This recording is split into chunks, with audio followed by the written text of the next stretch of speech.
Avec vous, Lise-Laure, on évoque Yolande ou les blessures du silence. Oui, Yolande, c'est l'histoire vraiment assez dramatique et ça va nous replonger dans le génocide. Souvenons-nous que le 7 avril dernier, à Kigali, on commémorait les 21 ans de cette tragédie. Alors je vous propose, à travers les images qui suivent, de découvrir le témoignage d'une rescapée. Ce 6 avril-là, quand le téléphone m'a fait sursauter, c'était mon mari qui m'a appelé. Et c'est comme s'il m'intimait en ordre alors que ça n'a jamais été comme ça entre nous. Il y avait 16 ans qu'on était mariés. On n'avait jamais eu de problème. Et du coup, je l'entends assez brutal qui me dit rentre d'urgence et j'ai à te parler. Je n'ai pas pu lui poser de questions, il avait raccroché. Puis, quelque chose avait changé ce soir-là. Quand je rentrais d'habitude, les gens dans la rue m'arrêtaient, me causaient. Je passais vraiment beaucoup de temps avant d'arriver chez moi. Et cette fois-ci, c'était différent.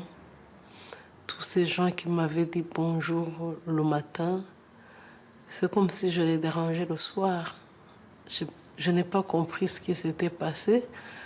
Tout ce que je sais, c'est que je me suis sentie vraiment toute seule.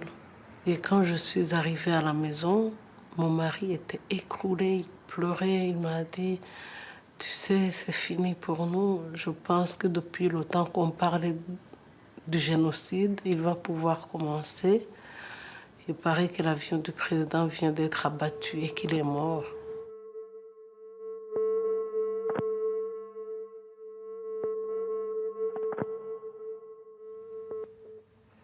Alors, comme vous venez de voir, le témoignage de Yolande Mukadassana est très émouvant parce que dans ce génocide, elle a perdu ses 3 enfants et son mari. Et elle le dit dans le film, elle vit pas, elle survit. Elle dit « Je suis plus en contact avec le monde des morts que celui des vivants ».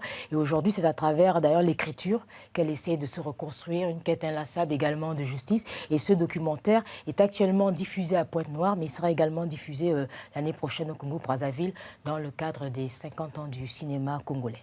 Alors, Émile, le Rwanda, Lise-Laure le disait tout à l'heure, un génocide, 94. Aujourd'hui, malgré les critiques, le pays semble s'être relevé. Vous y avez joué Ezra. Comment avez-vous vécu les choses là-bas?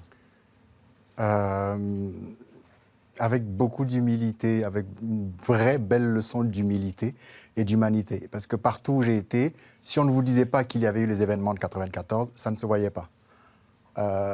Les gens sentaient la tension et tout ça, mais on sentait surtout cette espèce de force tranquille et ce besoin de revivre ensemble. Ouais. Et quand je revois ces images, quand je vois Yolande, ce qui me frappe, c'est la force tranquille avec laquelle elle raconte ça, et cette espèce de besoin de ne pas haïr, de ne pas sombrer dans la revanche, ça me laisse sans mots.